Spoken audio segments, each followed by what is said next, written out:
Hey everyone, Gerard here. So sa video na ito, pag-uusapan natin kung paano i-compute ang monthly withholding tax ng isang empleyado. At i-explain ko rin kung sino-sino ang cover dito.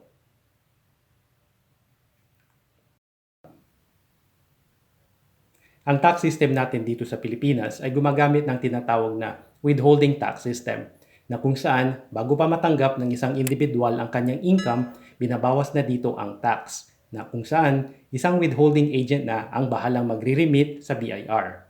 Dito sa Pilipinas, depende sa type ng income, meron tayong classification ng withholding taxes.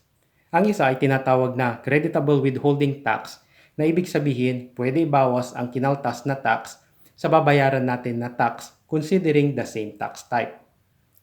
Meron din yung tinatawag na final tax na kung saan ang natanggap natin na income ay tinanggal na ang tax at hindi na din natin kailangan mag-file ng return related sa income na tatanggap natin. Kung tayo ay isang empleyado sa isang kumpanya, meron tayong natatanggap na sweldo or compensation income.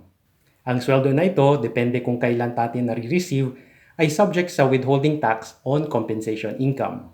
Kung ang isang individual ay kumikita lamang sa sweldo, ang kanyang classification ay pure compensation income earner, kung saan qualified siya sa substituted filing.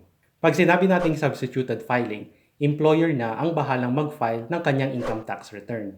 Conversely, kung isang empleyado ay nagnenegosyo rin or may sideline na business, hindi na siya qualified for substituted filing at ang kanyang classification ay mixed income earner na. So let's go to our sample computation. During the taxable year, may dalawang empleyado na nakatanggap ng monthly na sweldo as follows. Magkano ang withholding tax na ikakaltas sa sweldo ng mga empleyado?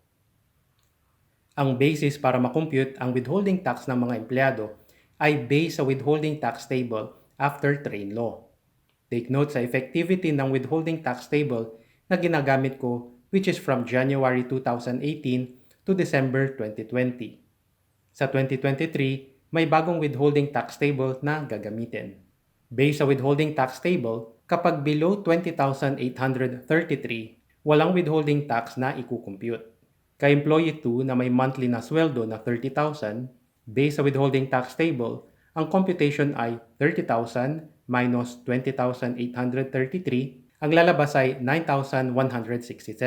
Ito ay imumultiply sa 20%, tsaka lalabas ang monthly withholding tax na 1,833.40. Ang tip ko is clarify your employment status with your employer.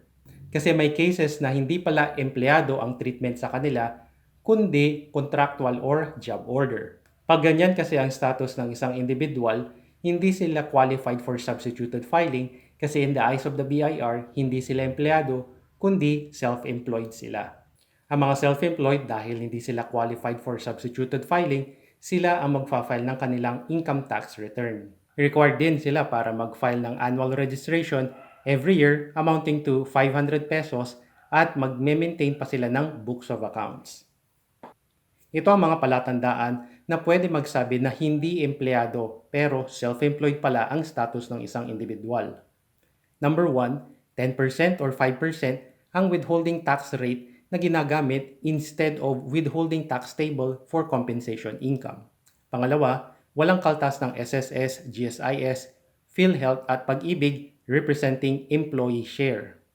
Pangatlo, ultimately, depende sa nakasaad sa kontrata na pinirmahan at iba pa. Kung hindi mo pa rin alam kung ano ang employment status mo at tax compliance mo, mainam na magtanong sa inyong employer or magpatulong sa BIR Revenue District Office kung saan ka nakarehistro. And that's it. So if you found this video very helpful, pwede mong panoorin yung English version nito kung saan mas marami akong discussion at sample computation doon. At pakishare na rin sa mga tao na nangangailangan ng information na to. So if you found this video very helpful, give it a thumbs up and make sure to subscribe and hit that notification bell because it helps me create more videos like this. So this is Gerard. I'll talk to you in the next one.